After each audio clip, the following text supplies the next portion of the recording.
Greetings, you've landed at the VUC, IP Communications and VoIP community.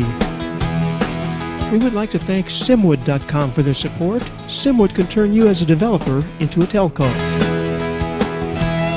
Our hosted PBX is from onsip.com, and you can go to getonsip.com for a URL people can click to call you. We've been privileged over the last 5 years to be using the best conference bridge on the planet.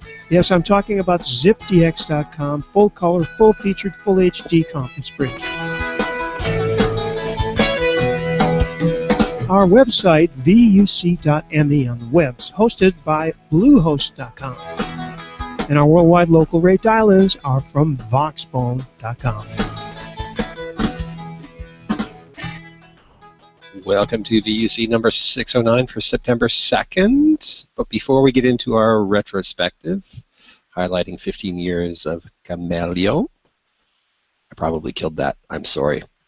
We need to get on to and remind you that it's fast becoming time for Astracon. September 27th through 29th. We have probably a couple of people on the call who might be at Astracon this year. They're going to be in Glendale, Arizona at the Renaissance Glendale Hotel and Spa. And if you need to know more about this, and you probably do, you want to visit www.astracon.net. And now I will pass to Randy, who has almost nothing to say because I am very pleased to have met Danielle and many other people at AmuCon. I wanted to ping Stefan Wintermeyer. I forgot to do that, but maybe I can grab him, who wrote a book about Asterisk, but he did that AmuCon thing. And Danielle, I met you there, and a lot of other people. Mike, it's not Michael, but it's Mikhail, the fellow everybody knows. And James, I believe you were at AmuCon, were you not? Unmuting. No, I wasn't. I never went to that one, but Tim went. Yeah, but Tim goes to everything. But I've known Daniel and Bogdan and Hiri and Elena and the entire crew for many, many years. So long before EmuCon. Right. And let's welcome Daniel and let him say hello, and then I'll finish with what I have to say, which is very little. Daniel, good to see you again. Hey everyone. Glad to be back here, of course, as usual. And yeah, let's see with this session what's gonna be out. I have some stories, maybe others. I'm sure James has a lot of stories. If we leave him alone, we'll fill the session. And indeed, maybe we should not focus really only on Kamailio, but the past of all these events and projects, including Asterix, but also AmuCon. As you mentioned, I was actually looking over some pictures, but I couldn't find any group picture from AmuCon, only some speakers. But it was indeed fun meeting with guys that after all ended up to be Tropo or at Horizon. Michael Yedema, I think, was from Ascosia. So yeah, good old times with voice over IP, still challenging in real-time communication. So I'm also eager to look at the future, what's going to happen in the next day and next years. Let's see if we get to 20 years, if SIP is going to survive, and yeah. I'll be in Berlin for the 20th Kamailio World, and so will Andy, and so will James, and maybe Fred one of these days. We have Fred with us too, and he's going to talk about his experience, but I guess the godfather, the podfather, James Bodie, should tell us about his earliest experience with both Sarah and Kamailio World. Well, I was looking back through my archives. The first time I came across SIP Express Router was very early in 2004. This was about the time when our good old friend Ed Guy had just built Free World Dial-Up for Jeff Pulver, if you remember that. And Free World Dial-Up was really the first public SIP system which was built to scale big. Because even though Asterisk had been around for a number of years at that time, Asterisk used to suffer from what we used to call the asterisk wall. It's just like a marathon runner running and you hit the wall and you die. Asterisk used to suffer from a similar sort of thing, and you could get up to about 300, possibly 400 concurrent users with Asterisk before you hit the wall, and the thing would go unstable and just kind of croak. And so that was a bit of a problem if you wanted to make your open source based SIP VoIP system scale, make it bigger. Randy, you're waving at me. Yeah, I just wanted to have you tell us exactly what free, because several of us on the call were on FreeWorld. What was FreeWorld dial-up, and how many users do you think it had? Oh, FreeWorld dial-up was the first really kind of public, open SIP VoIP system which anybody could join for free. And in the day, if I may say, by the way, in the day, back in those days, for example, calling the U.S. would cost $5 a minute at least, maybe more. Yeah, it was hideously expensive. This was a huge, and almost everybody was ham radio, right? James, you are, I was, Ed. Jeff Pulver, yeah, they're all radio hams who wanted to talk to other people. God, there's an interesting photo. That is an old one, isn't it? Yep. Let's see that. And is that Mr. Ole Johansson in the middle, by any chance? Can you make it a bit bigger? Yes. A bit bigger? Let me see. You zoom that I was in? just actually trying to see if I can show you. Yeah. Anyway, whilst we're doing that, so FreeWorld dial-up, I guess, had something like 50,000 to 100,000 users globally. And once that, originally it's set up as a kind of a peer-to-peer SIP VoIP thing, but then people like me started adding PSTN breakout on the end of it. So one of my claims to fame was that I was the first person to hang proper PSTN ingress and egress on there using 0870 numbers back in 2004. And we made a little bit of money out of that, which then supported it. But it was SIP Express router that held the whole thing together. And so the main SIP signaling, all the SIP signaling ran through SIP Express router, and then that did load balancing routed traffic amongst an array of asterisk servers, some of which failed, but because SIP Express router was so ruthlessly reliable, it didn't really matter, because if you dropped a call every now and then, it wasn't a problem. So back to you, Daniel. That's... Yep, I had some photo that I tried to see how it's working with the sharing. Now with what's now, is still Hangouts, or it's Yahoo Live?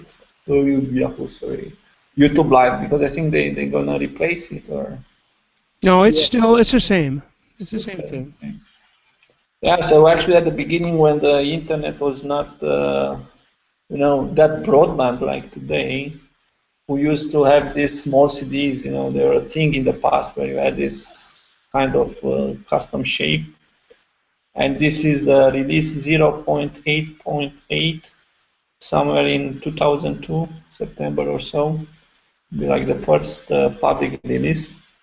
And of course, it's more like a suite, because at that time we had a web interface and like manuals and so on. Actually, I haven't tried if it's still working. I need a CD reader these days. But a good memory. Who uses a CD drive? Yeah. And it's probably worth mentioning that the whole project team all came together at the Fraunhofer Focus Institute, didn't you?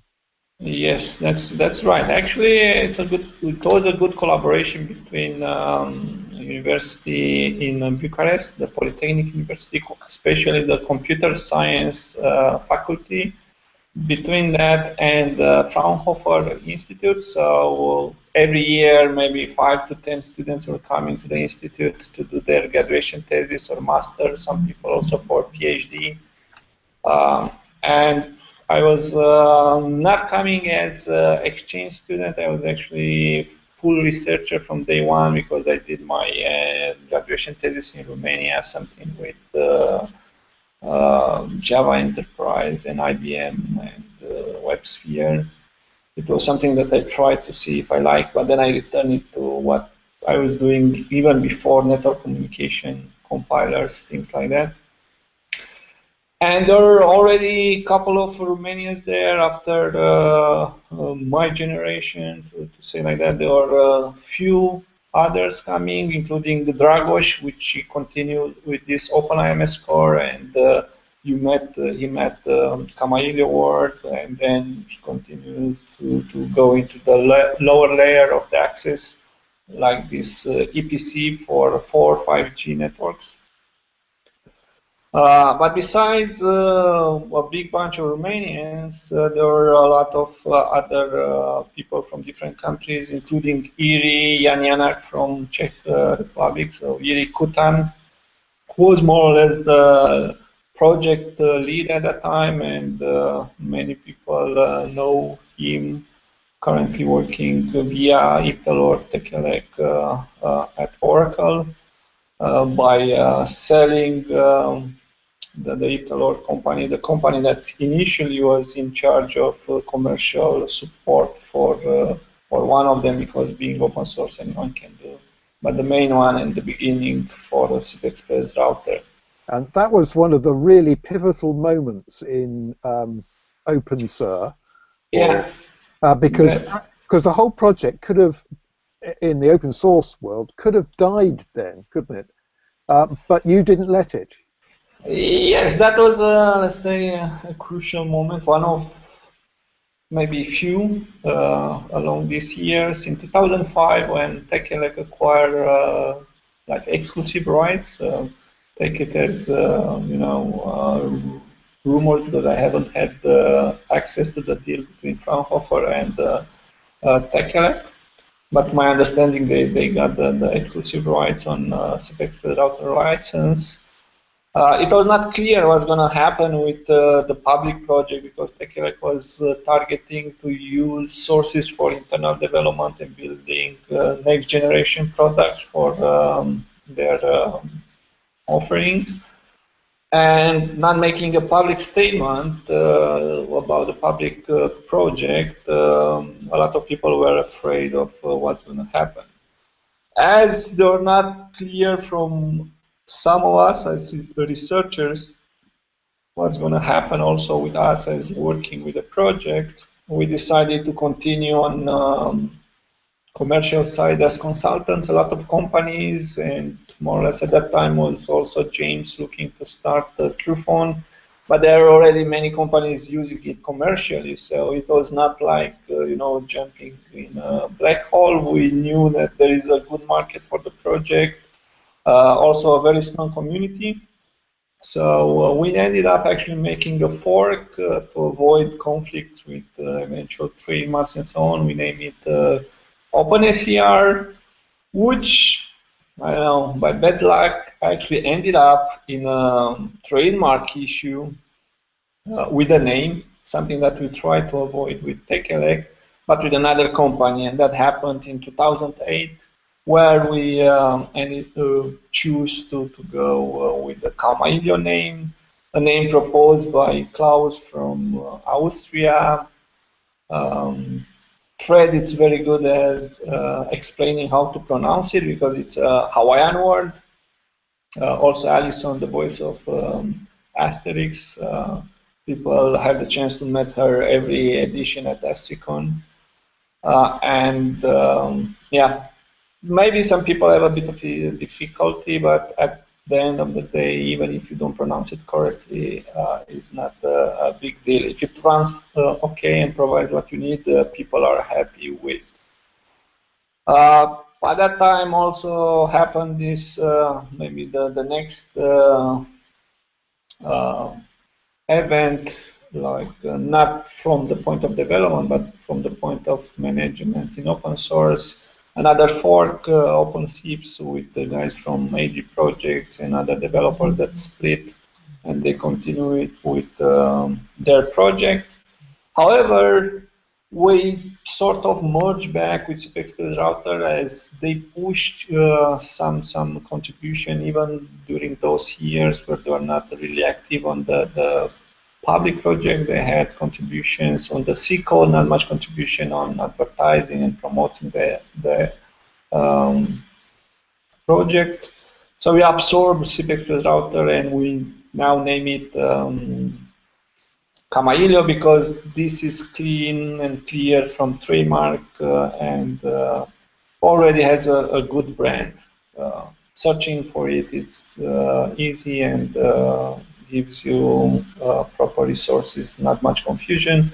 Just to handle the name, so practically Kamailio means to converse, the verb for conversation from Hawaiian language, somehow related to real-time communication. So that would be history, and I was more or less involved from the beginning, as James asked me how I joined the project. So practically I finished the university in 2001. As I said, I did my graduation within the IBM laboratory in Romania, something new at that moment. I was working for a while for a mobile operator in Romania, and because Fraunhofer Focus was granted this project of building a platform for routing telephony calls over IP and emerging with the GSM and fixed telephony. That was granted. They were looking for full employed researchers. Somehow I met the requirements, having background in network communications, also compilers, but also having experience a bit in a mobile operator. And since then, I'm working more, let's say, at the beginning, I was a bit behind working on some private extension that we had at the Focus Institute, including a prepaid engine that was never released. I don't know what they did with it. Also, some LDAP integration. Later, more into the public space and ending up to lead more or less the public project. If someone is thinking of, going into maybe this telecom market and also into the open source, I will show you now a picture like 3 months after I joined the institute, how I was looking and how I look now. Did you have hair then? Well, look here. Well, you've got hair now, but I mean a little bit more. Oh, crikey, there's a hairy Daniel. You see, just fresh graduate, less than 1 year. Oh my. Not yet Oh involved my. in telephony. So this is actually at CeBIT in March 2002, demoing CPEX router. It was not open source at that time. We were having our internal version, preparing it to be released. So compare it with my hairy head at that time and now, and maybe it's better to go into, I don't know, other fields. Anyhow, I don't regret anything. Probably I ended up in the same shape like now. Yeah, it happens to all of us. And it's the intense brain 15 years later, yeah? Yeah, it's the intense brain activity tends to burn off the hair. That's what it is. Debugging SIP traces. Here's a quick search. I'm looking. Here we go. Share and where are we? Here we go. Quick share. Quick. There we go.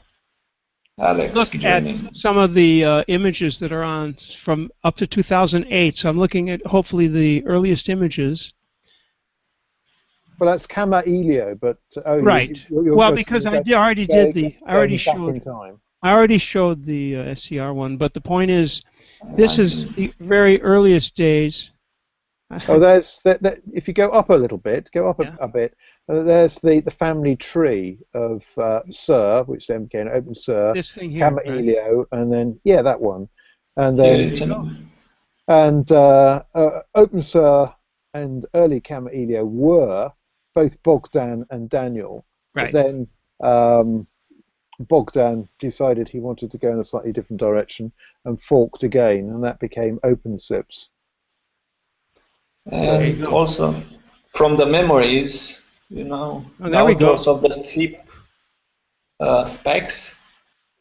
I'm not sure it is made up or it happened in an ITF. With IPTEL work, it's probably 2002, 2003. So these are the authors of the SIP Oops. There specification we at go. that time. Henning Schultz, Rene, Jonathan, Allen, if Robert Yes, Sparks. some very, very famous names there. So, so the fathers of the SIP protocol, basically, you just listed there. Right. Yep. And who is this lovely lady you're talking Well, to, well, Daniel? that's Elena. Of course. She hasn't changed one iota, and this is No. at least 8 years old, right? And what people Yeah. don't know is how much coding she Oh, yeah. does, and her code is well, it's wonderful. What can I say? Words. Yeah, I apparently cannot. not much involved, Uh, but she did a lot of good Nice. contributions. yeah. And this is Uh, one of the best jokes with you need a bit of German, but probably James can get it. I love SIP Express Damn sehr configuration. Scheiße means shit. Wie geht's? Which means what's going on, and just move it across a little bit, and You were missing the right part yeah, of the. we're missing the very It's last bit. just very good Sehr gut. Ah, sehr good. Yeah. because it's like you say very well in German. Oh, sehr So, good. Sehr Sehr good. good. Ah, but sehr good. sounds the Yeah. same. Ho, ho, ho. I just got that myself. It's a Yeah. good German Excellent. German joke, that one. German humor. Yeah, Yeah. German humor. I Hey, actually found it today by mistake in one of the wikis, all the wikis contributed by a Norwegian, Alfred Head, I'll tell you Alfred what, or something like that that. cartoon character, the German expert, looks a little bit like Henry, doesn't it? It looks just like him. Yep, could be. It could be. Anyway, well, the one thing that struck me when I first came across SIP Express Router was how compact it is and how stunningly reliable the whole thing was. At a time when voice over IP software was not renowned for being particularly stable or reliable. SIP Express Router was one of the things that kind of appeared never to crash. You probably know otherwise. You probably recall all the horrible bugs and things like that. But from my perspective, it was one component that just kept working all the time. Yeah, that's right. Somehow we managed to maybe fix it quick when it was reported, but also give the tools to work around yourself in situation with this configuration file, which is a scripting language. Yeah. So people had like full control. If it was like a request that was crashing a function, they could have a if condition check before that function to see if the header is not the right format, just drop it there. So you just filter out the bad traffic instead of crashing everything. And there are big operators. I don't want to give a name, but in some countries and cycles, it's well known. And one of the big mobile operators, they got some new devices from China. They were like 50 in the number that were sold on the market, and when the people powered that, they were crashing their core infrastructure. So the only quick solution because was okay, let's get these people, these devices out of the network. But how you get 15 people to close their mobile? So they put quickly a CPX router checking for the user agent and the version of the firmware and just dropping before pushing into their core application servers. So So, once again, SIP Express Router saves the day. yep, Yeah. they.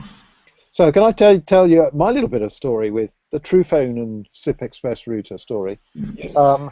Back in 2005, I was faced with the challenge of building which I think it was the world's first mobile SIP VoIP mobile network operator. And it's quite clear at that time there was only one way to do it, and that was to use SIP Express Router. And because we had very limited time, there was only one clear way of actually building this, and that was to engage the people who know. And at that time, that involved James Tagg and myself getting on a plane to Bucharest, flying out there, where we were met by two bright-faced young gentlemen who we hadn't met before. One was Daniel, the other one was Bogdan. Well, we then got in Bogdan's souped-up Skoda, which it was red Skoda with a white stripe, just like out of Dukes of Hazzard. We then proceeded at about 90 miles an hour into Bucharest, barely stopping at traffic lights because Bogdan liked to drive fast. I remember that. And we had a day and a half of meetings, and the conclusion of that was that Bogdan and Daniel were both hired, and the week following arrived at the farm in Kent, and very rapidly built a configuration which was designed to scale up to initially 1.5 million concurrent users, I think. And how many were we? Like 7 people at the farm, including yeah, Ed? we're 7 people. To think that Truphone got at its peak up to 1,100 strong, still using the same core that was built back then. I also remember that the big debate, really quite energetic debate between you, Daniel, and Ed Guy, because at that time you were still very firmly focused on using SEMS as the media proxy, and of course Ed, being American and everything, decided that Asterisk was a much better choice because it's more feature rich, and of course it was not German. So so there was a bit of energetic debate. Yeah, it was about who does it and Yeah, who doesn't. and I have to say, Daniel, you were very gracious at giving way to Ed Guy, and so we ended up with the very famous combination of Asterisk running all the media proxy stuff, but being low balanced and controlled by SIP Express Router, which for me it's the magical combination. That's the recipe for reliable and scalable and feature-rich setup. But of course, everything went on from there, didn't it? And I still remember your face when you saw the house of people in Romania. I remember on the way from the airport, we were saying is the second biggest in the world for administrative purposes, and you said it can't be that big. And when you saw it, it was enormous. I also remember going to a restaurant with you and Bogdan, and James Tagg said, "So Bogdan, what would you like?" Was it Bogdan or was it you? And the answer came back, "Meat." that's typical for Romania. Yeah, what would you like? I see Alex, and Alex, I know he has quite interesting story. Alex, you're around? Can you hear? Join us? Yes, I'm muted, Alex. You're muted. Alex. Yeah, well, when did Alex come into the picture? Because I mean, Alex is Russian, or was Russian. Okay. Oh, greetings! I just figured out how to unmute myself. Hurrah! What about some video from you? Can we have video? Hi there. Unfortunately, I don't think that's going to be possible today. I'm terribly sorry. But with regard to the question of how I came into OpenSARE, it's nothing quite so dramatic as I think either your story or even Fred's, and it wasn't as part of some large service provider building endeavor, but like many people, somewhere around 2005, 06, 07, I was faced with the challenge of scaling an existing installation and centralizing a lot of its components, and that's how I got into it. I believe at the time I was working on business layer integration for a large mortgage call center, and they had an installation that they wanted to scale out to eventually several thousand agents, and as you mentioned, were you using Asterisk at the time? I was. This was an entirely Asterisk-based technology stack, and I ran into that very same wall to which you spoke earlier, and needed elements like a large-scale centralized registrar, and the right combination of distributed and centralized components, all in all. And OpenSARE was the proper vehicle for investment in that view, and so I got into it around 2006 or so. It wasn't until maybe 2008, maybe even early 2009, that I would say my professional career, having become self-employed by that point, had really consolidated around OpenSARE. But since that time, I can say that virtually everything I do directly involves Kamailio, and vanishingly little does not. I am, along with Daniel, a person who has made a career almost exclusively around Kamailio, which means that if I ever see some sort of windfall, I owe the project a lot of money. But yes, so around 2008, 2009, as I got into consulting in this sphere, I came to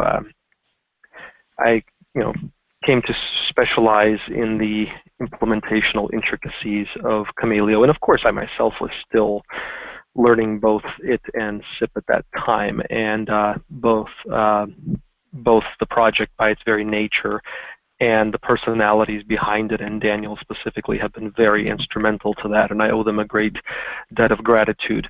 So what I do since then is a combination of selling a service provider-oriented SIP trunking service delivery product that's more recent, a development, and more historically just consulting in that same general class 4 type arena. And Kamailio figures very, very prominently at the center of that. In fact, I really can't think of a project I've had in the last few years that didn't involve Kamailio somehow, some of them more than others, but in virtually all cases. Yeah, and for that we have to thank you, Daniel. Yeah, Well, I kind of remember that in the old yes, days, we most certainly do. in the old days, we used to have a very special number with lots of ones in it on the True Phone platform, and if we ever got into trouble, we just dial the magical number with lots of ones, and it would ring a very early Grandstream Budgetone 101 in Bucharest, and Daniel was always there. But then again, we didn't have to call that number very often because it all just worked. And in fear of being very boring, I mean, the best thing about SIP Express Router, OpenSARE, Kamailio is that it just works. It doesn't fall over. And what more can I say? And yeah, coming back to that you, number of ones, I remember that in many places, all these things that you set up during the installation for testing purposes, they last forever, more or less, until you remove it.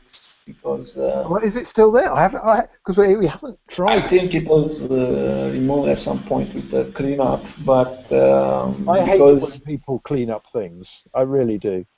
Sometimes it's good because when you test it and you start with these basic IDs, but that was not like 101. It was a very long number because it was an internal ID and was not public. But people that knew were calling me on the internal ID because it was easier to remember than the UK number and US number associated with the account, as you provided at that moment. Well, it has to be said that SIP Express Router and Kamailio and OpenSIPs do a lot more than just SIP.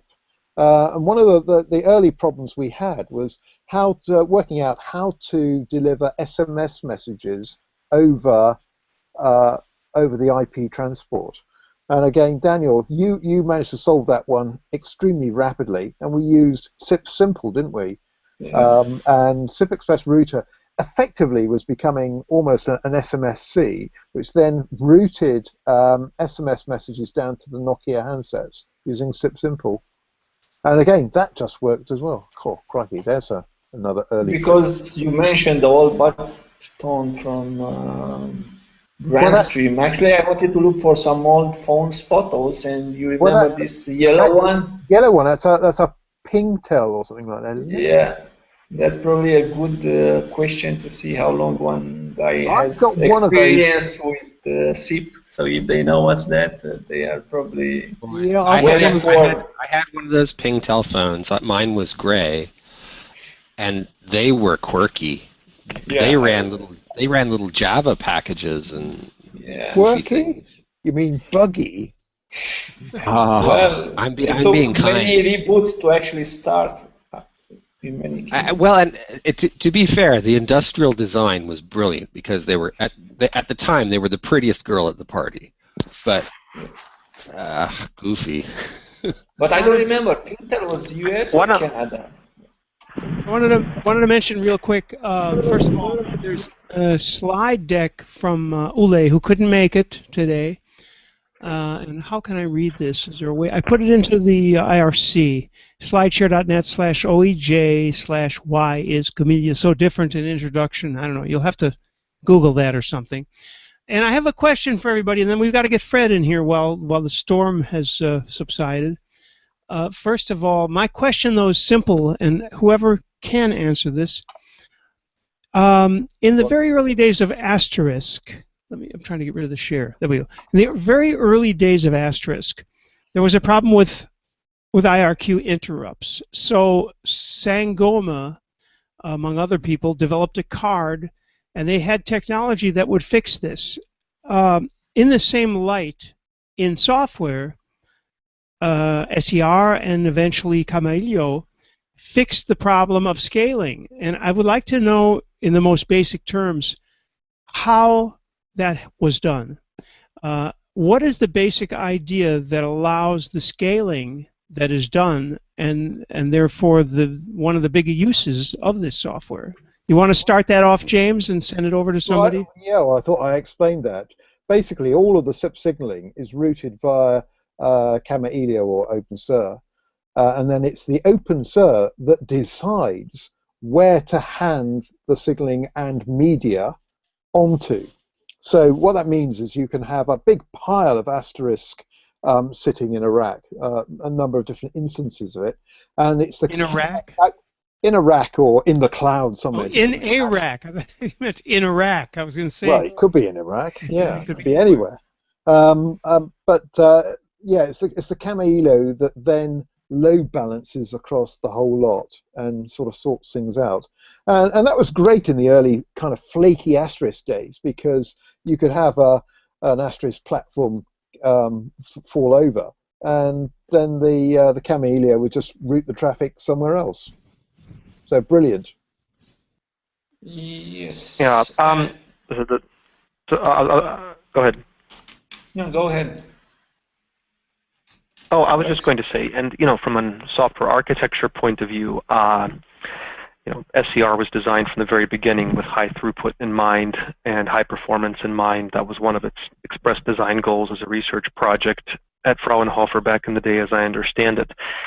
And so, in terms of how it's architected, with the way that incoming packets are distributed across a number of worker threads that dispatch them as quickly as dispatch the messaging as quickly as possible, and as well as the bespoke domain-specific language that drives the config script. There's parts of it like that do action loop that aren't necessarily pretty, and certainly, at least at the time, were by far the fastest possible, processing approach available that service that goal. So whereas more fully featured applications like Asterisk, closer to the end user experience level, had other design goals and other criteria. SARE was optimized from the very beginning to route SIP messages and process SIP messages and operate and parse SIP messages as quickly as possible. So that's one of the things that makes it so attractive. And then, of course, its SDK-like characteristics also give it very efficient integration paths with other services, and that's of course evolved very significantly over time. But that makes it a very high-performance building block for larger software products and supersets of it, as well as a good network element to add intelligence to existing soft switches and SBCs and the like, which is where I find myself using it a lot. All this to say that I think the goals with which SARE was designed are very orthogonal to something like Asterisk or FreeSwitch to begin with, so it doesn't suffer from a lot of their their constraints because it doesn't have to meet those burdens. Yeah, I think that's very accurate summary. Yeah, By the and way, then hello, Alex. thanks for joining us. You and I exchanged a couple of texts right before. Go ahead, hello. Daniel. Sorry. a very important part with scalability, but also stability. It's having community involved, but also participating to interoperability events. And actually, the picture I had with the phone was from a CP with Niels Olmeyer, which then left the project working Skype, now Mozilla, I think. But he was one of the guys involved in testing the platform with different phones. Yeah, and it's interesting looking at the phones on the table as well. At that time, in 2002, I think there's a number of these still floating around. The Cisco 7960 was the archetypal default. Hey, that's still my favorite phone. It's still my favorite phone. From a hardware perspective, it's the phone I most prefer to use. Yeah, I call it my Panzer. It's indestructible. But it's showing its age now. I mean, it doesn't have wideband codec capability or anything like that. So this one, I just pulled it off the shelf. Who needs that? I do. Well, we do. Because I very begrudgingly use this Polycom, because it talks to my DECT headset and so on. But when I'm just using speakerphone or the handset, the 7960 I have here, I can't show you, but that's still my go-to phone of choice. It was gifted to me in the early days of my VoIP enthusiasm by a mentor somewhere in the 2005-2006 days, at which time it was already coming to be seen as a bit old hat, and I still lovingly care and feed it. Well, we are going to convert you to the church of high definition, I think. Wideband codecs is the only way to go. Seriously. Oh, I've used it, and I've used them, and they sound great. Nevertheless, the 7960 is a thing unto itself, and ironically, played a pretty central role in my early SARE experimentation as well. And mine too. I had a lot of these endpoints that. Yeah, and were you one of the people who was reflashing his Cisco 7960 using the firmware that John Todd put up on his dodgy Loligo site? Do you remember that? I do believe I was. Yeah, in fact, I think that was indispensable. Yeah, without John Todd, we probably wouldn't have gone half as quickly as we did. So he's another person to thank. But still. Anyway, True. Yeah, are we going to get Fred on? Is Fred in there? Fred, somewhere? are you still with I'm us? just on. I'm with you. I'm just on ZipDX today, and hopefully I'm not too packetized. A little No, bit. you sound okay, Fred. Go ahead. Yeah, Fred, tell us, how did you meet SIP Express Router, and how did you get into it? Because I know that you're very firmly a member of the Church of Kamailio now. Oh yeah, love the Church of Kamailio. So the way I got back into it was I started in VoIP working for a carrier, and we were our own carrier. This was during the time of Vonage and SunRocket having just started up, and we started up at the same time. I'm not going to name the carrier for many reasons. Anyway, when SunRocket died, our growth was exponential, and we had been running on proprietary systems that rhymed with broad moft and crap me packet, and so we had been using those, and we had a huge problem with internet connection in that we were in a carrier hotel, and two separate work connections were being done that ended up slicing through our our connection to the internet and our redundant connection to the internet, and we were out and down, and we were told, all right, don't worry about it when we come up. This is why we put a tremendous amount of money and capital into what was considered, the Cadillac system for running hosted VoIP. And we came back up, and our phones started to register, and our SBC could not handle it. It just absolutely could not handle it, and it crashed continually. While we were freaking out and panicking, I was looking for replacements, and I found SARE OpenSARE, and looked at OpenSARE, and before we could fix the problem with our very costly SBC, we were able to download, install, and configure OpenSARE to immediately handle our problems. I also noticed that out of nowhere, our NAT issues were gone. And I couldn't understand why, because this product was, one, not particularly, shiny or anything like that. It was an open source product, and it just was small. It needed almost no resources on our network, but it was extremely efficient, and it was great, and it was so much better than this product that we were using that eventually we were able to switch and become a totally open source carrier. It was Fred, you raise hey, this is Alex. I was just going to say, you raise a really good point with the skunkworks aspect of all this. This is something with which I have a lot of experience as well, not always successfully, but I have, in the early as well as later days of my Kamailio experiences, seen a lot of scenarios where there were large-scale problems that had to be solved quickly in a critical way, and while the existing big brands were getting together their plenary sessions of their task force to do a feasibility study on having a 17-person conference call to investigate whether we might have a time horizon for resolving this bug, someone just put in a Kamailio or OpenSARE-based workaround, and the problem was fixed within a day or so. This is arguably a very important historical and economic scaffolding for how I came to use it as much as I have, precisely for the reason that you mentioned. Yeah, it's a great point, and the irony here is, and I bring up, that we used it to replace an SBC, and Alex has an amazing article out there on why Kamailio isn't an SBC, and why you think you're thinking of it wrong. Of course, he uses much better vocabulary and than I am in explaining it.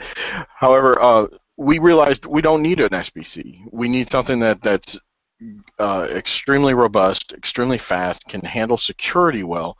But as far as transcoding and media hiding and things like that, I have other servers that are going to handle those functions. So I don't need a true single SBC on my network. And this product is much more efficient and gets the job done in an redundant here, but an efficient and cost effective manner that provide the customer with a better experience than we were getting with this proprietary SBC. And it truly changed how we did. We used it as the patch just to get our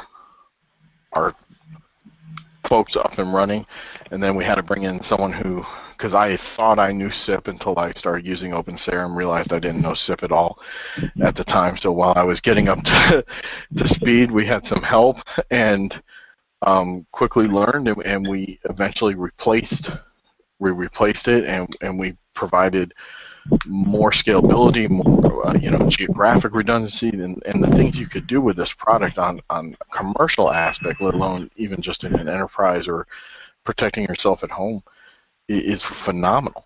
And I just absolutely fell in love with it. And the other factor that I think you have to consider is, so with the existing black boxes and proprietary brands, generally you have a lot of configuration options, but those those options do what they do. Kamailio doesn't have a monopoly on this, of course, but a lot of the value in this free and open source VoIP technology stack that's come into being is the integration paths, and that's where I've seen by far the largest overall value, other than just cost savings. The fact that you can put intelligence in front of existing sonuses and gen band objects and so on. The fact that you can make it talk to databases, make the queries that you want, make it talk to the services that you want. And this is where Kamailio's high learning curve, but ultimately very high value, kind of low level characteristics really become important. It may be somewhat developer oriented in some of its dimensions, but at the end of the day, there's been an enormous amount that I've accomplished by just putting a Kamailio redirect server or an inline proxy in the signaling path of something that simply can't do what the service provider needs to do, and getting it to do that would be a monumental task from an organizational and economic standpoint, and the vendor may not even be willing to do it. So it's the fact that you can just get this stuff done because the plumbing is there to make it talk to other things, including other things that aren't really designed to talk to a VoIP network element, to make it consume APIs and services. That's where so much of the value lies, in my opinion. Absolutely. In fact, this is probably a good point to come on to what Kamailio has evolved into over the last couple of years, because it's not stood still. It has continued to grow and evolve, and it's probably worth Daniel saying a little bit about some of the more exciting applications that it's being used for today, in particular the mobile infrastructure. Would you like to say a few words about that, Daniel? Well, yeah, there are a couple of directions, and for my own good, I'm not involved on all of them. I'm happy with that because there are many other developers that go that way. To clarify it from my point of view, I'm for many years now in sort of customized solutions, so people with strange ideas, as James did back in 2005-6. Doesn't have a product that that can buy and roll it out, wants to build it from scratch, either a product or a platform. So on the mobile networks, there are two directions I would say. It's the core infrastructure, which would be the IMS, to put it like that, and then would be the OTT, so over the top. In both directions, we have quite a good presence. Probably on IMS, we are one of the most complete at this time, at least from the open source space, and from OTT, we have all these extensions for dealing with mobile environment in terms of waking up application, push notification, which is sort of asynchronous communication, although we are still in the real-time communication. We don't always forward immediately because we need to wake up an application which will register, and then we connect with the caller. Other directions, as Alex mentioned, all this API integration with the different systems, REST API or something else. It's more requested lately, and we have good extensions in that direction.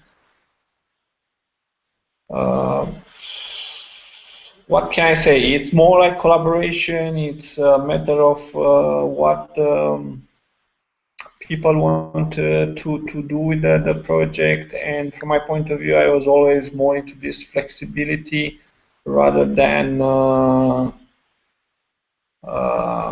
hard coding options and just providing enable, disable. Probably this is also a good design decision for performance, because you can, if you hide a lot of complexity between yes and no, there are a lot of conditions that are executed always. If you just provide all these bits for the configuration file, and the admin of that configuration file decides to what test to run, like for NAT traversal, there are a lot of conditions that you can think of, because you can be in the same network, even in the private address space. There could be stun involved, there could be turn involved. You sometimes need to do uh, uh, this decision based on the environment. So we give all these bits for the configuration file. It's not like just, enable NAT traversal, yes or not, where you'll have to do all these tests internally, and sometimes there will be maybe a wrong decision because you don't want that. Well, and in terms of where the project has gone too, it's worth mentioning that Fred and I previously harped on this point that Kamailio was not an SBC, but there have been a lot of tentacles that have evolved in recent years that have made it increasingly compatible with a lot of cases where SBC type functionality is needed. I'm going to shy away from saying it's an SBC replacement. They're not exactly the same, of course. And I somewhat notoriously hold that view, which some may disagree with. However, there are a lot of cases where you need a network admission control, ingress, egress, policy-driven call processing at the edge, aggregation, and so on, topology hiding, high-performance media relay, and Kamailio, either intrinsically or in concert with other open source components that have been contributed by that ecosystem in recent years, like RTP engine, that have made that increasingly possible. So if anything, the SBC umbrella of Kamailio use cases has certainly grown a lot, and that's one of the biggest demands that we see is service provider comes along and says, well, okay, we recognize we don't actually need an SBC as the industry marketing has packaged the notion, but we do need something that does X, Y, and Z things that SBCs do. We need it to be cost effective. We need it to provide the same kind of hardware and port density. Can you do it? And I would say starting from about 2012, 2013 especially, but perhaps even earlier, Kamailio has taken really, really kind of exponential, magnitudinal steps to better accommodate that. So I think that's a distinct current of direction as well. The only addition I would say to that is that although Alex might shy away from saying it's a SB replacement, I don't, because most people don't use an SBC. It's in the ways that an SBC is. They use it exactly as Alex was saying, in a modern version of an SBC. And so in that case, I love doing them. And I think today's world, most of the ways that people use SBC, Kamailio is a fantastic replacement. Well, yeah, actually, here it's a terminology confusion, because the SBC was somehow assimilated with an Acme product in the past, because they're like leading provider for SBC, and everyone asking for an SBC were expecting the same set of features and like that product. It's why I try to avoid this terminology and more going to an H proxy, which, yes, it's some of these SBCs. Absolutely. Yeah, I mean, I think you and I and Fred are really all saying the same thing, just from different angles. So it's the association with the term, given that it's a figment of marketing imagination from a small consortium of very particular vendors, is unfortunate. But in terms of what it essentially provides, or its functional role within a VoIP network, I think we're all saying the same thing. And Kamailio does that job very well in many, many cases. Yeah, I agree with this, and I just try to avoid it more from the commercial point of view, because when someone was asking for an SBC and I said, okay, I can provide you for these functionalities, then you deliver it and later they come, but it's not offering like this, which product XYZ, which is also SBC, provides it. But yeah, everyone, it's more or less That's right. So the SBC right. vendors invented this notion, and have subsequently convinced everyone that an SBC is a sort of critical atomic building block of a VoIP network, and one of the most successful marketing coups, as any marketing person can tell you, is when you get people to start trafficking in your vocabulary without necessarily understanding the essence of what it is they actually need, and that's what's happened to the term SBC. So when people come along and ask me for an SBC, or can Kamailio be an SBC, I give the same response that you just did, which is, here are the things Kamailio can do based on what you're saying. It sounds like those are the exact things you need. Let's change our vocabulary and our expectations a little bit. And in many cases, that's quite possible to do. Yes. Okay, team. I see, right? Or not? Think it's around or not? Hey, team. Well, Tim will be on limited bandwidth if he's still in the desert. Burning. Okay. Hello. On a horse Oh, with yeah. no name. Oh, yes, we can hear you, Tim. Go ahead. Excellent. I'm going to try video. I think it won't work, but it might be amusing. Let's see what happens. I think you're marginal for voice, but we like might that. get one frame. Oh, there's something there. Oh, Yeah, well, Oh, look at this. that would be good. There's Tim in the desert. So I don't know what you can see, but Yes, yes, go. Keep going. how do I get myself back into? So Is it just my this is mind that Burning wants Man. to see this as a military encampment, or is it actually? It's definitely not military. So This is Burning Man. one of the reasons I'm here is because the military do think it looks like a refugee camp logistically. I mean, although there are probably no Barbie death camp as part of their theme. So the guys across the street have a thing in which Barbie dolls are put into ovens for reasons which aren't at all clear to everybody. But it's funny, or not. It's a Burning Man thing. So these guys across the thing it's the Sparkle Pony hitching point, where Sparkle Ponies can meet Sparkle Ponies and hitch up, presumably. These guys saw for reasons I totally don't understand. This is the Mansonian camp, which is very well organised. It runs a history of Burning Man, which is I've been privileged to be here this year. You see over there is people doing yoga, and then behind it porta potties and an art car, which appears to be a cloud. Yeah, over there, Home Sweet Dome. But none of that is what you're actually techie-wise you're interested in. This is what you're interested in. This is how I'm getting signal. This is a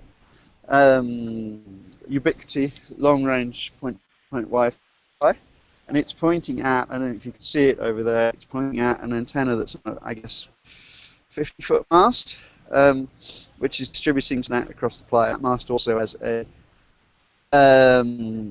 microwave link, point-to-point microwave link, over 8 or 10 miles to the nearest small town. Okay, Tim, can you turn your antenna, video off, because you're dropping packets, and it's marginal for voice. By the time you put the video on, it's very marginal. I don't recall ever seeing black and white video either. That's a new one. That's a new one. Yeah, you're doing about 1 or 2 frames per second in low def. So. All right. Well, but you've got a flavour of the place. Beautiful. Yeah. Switch the video off now. So. Love it.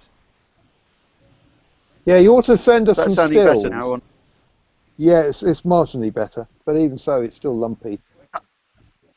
I've no idea how you do that in Hangouts. How you do what? You do it in Wire. Some you still on that. Yeah, we're going to force you to have to do some more practice engineering with Hangouts, Tim. You're far too set in your ways. All right. Hey, anyway, you're sounding good now. but the bet is won, huh? I made a video call into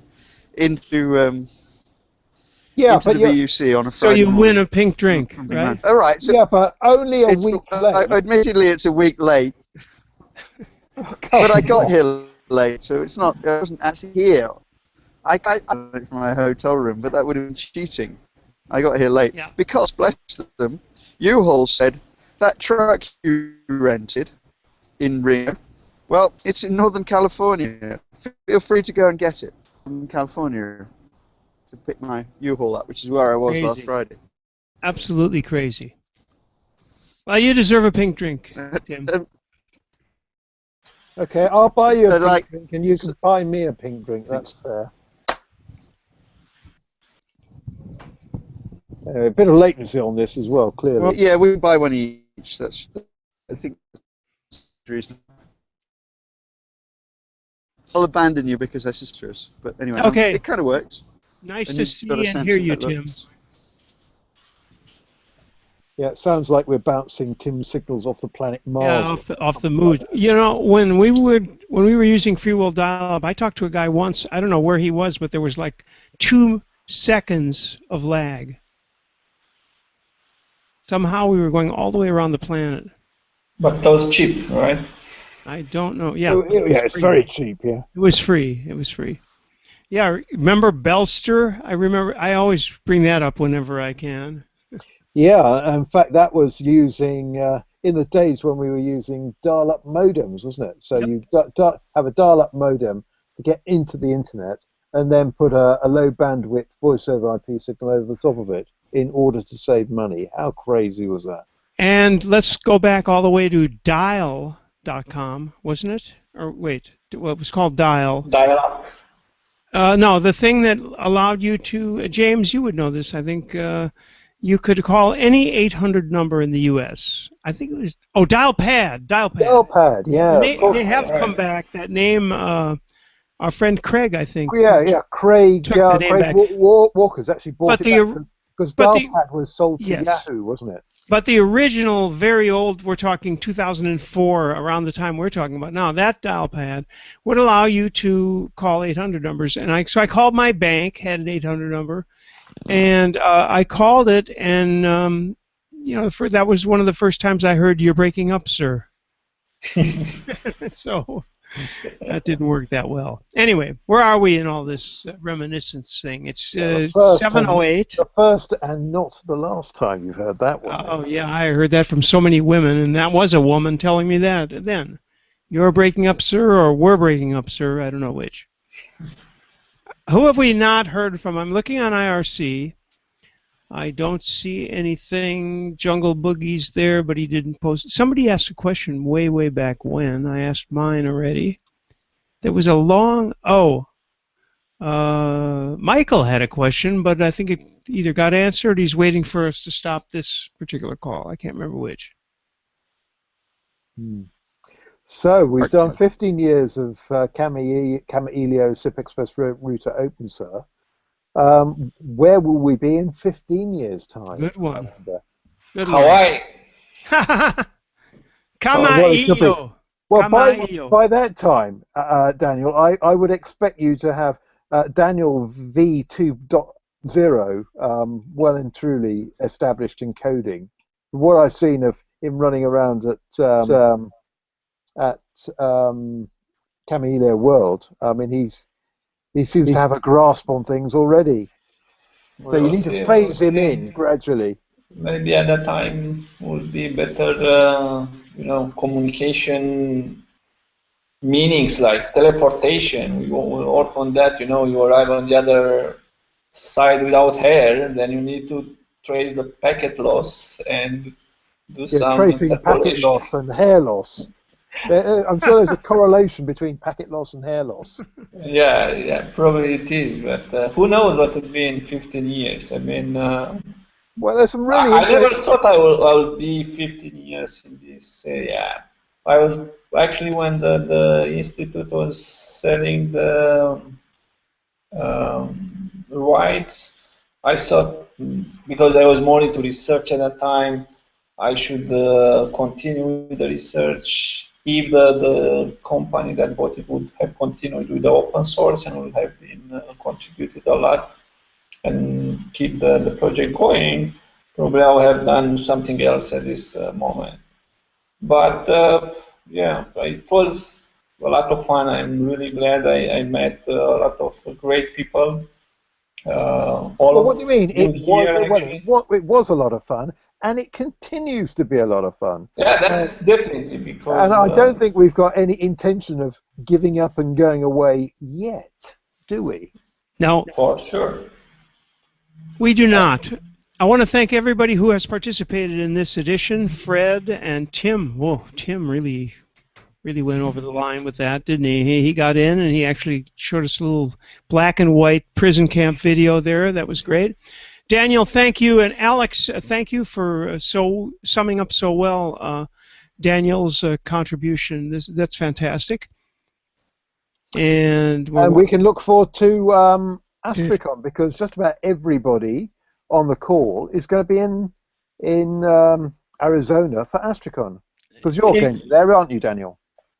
I'm not sure, but we have Kamailio present there, and Fred will be in charge, so we'll make sure everything runs smooth for Kamailio.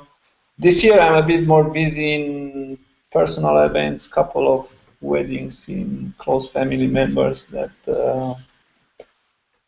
keeps me traveling a lot, and we'll see if I can manage. But yeah. Astricon is definitely one of the best events I ever attended. But we'll all be there virtually. And again, I want to thank everybody and say that this is a real community. I posted something about this the other day, in fact, earlier today, that we all know each other. Everybody on the call, I've met Alex, I've met you, Daniel, of course, many times. I've met James, I've met Andy, and Tim, and we all know each other, and this is a great community, and you can meet everybody at the various gatherings. It's Astricon now, it's Kamailio World. See, I know how to do it. Kamailio World. Kamailio, yes, in Kamailio, next, well, even Alex, who's an expert, wasn't quite there. He's definitely a Kamailio. Kamailio. Well, a bit American. Actually, he may be right, but for me, it's Kamailio. In fact, listen to this. Welcome to the Kamailio Open Proxy Project. Kamailio. Yeah, Alison said it. It's Kamailio. Just think, Boy George, Kamailio. All right, and with that, I think we're going to thank everybody. Yeah. Terminate the Hangout. Go to the mature audiences only version, and we will see you next week. We're going to look at Tribi or Tribi. I'm not sure which it is, but it's an interesting little device. Here it is right here. I'm going to show you a little preview there. Stick me to your fringe. Don't know what it is. What is it? What's the size? Because it looks quite big. Yeah, well, that would be invoxia.com to check out what they're doing. It's a clever little appliance, and Michael and I both have them, and we're going to show them to you next week, along with the CEO of Invoxia, Serge Renoir, and we will see you all next week. Tim might even be here in person, cooking. Yes. Good night, James. Press the button now whilst the going's good. Good night, James. Good night, Randy. Good night, Daniel. Good evening. Good evening. Still a party to go. Yeah. Tomorrow it's actually the birth of Kamailio, and then we need to party this evening. That's right. So party time, and good night, Andy. Good night.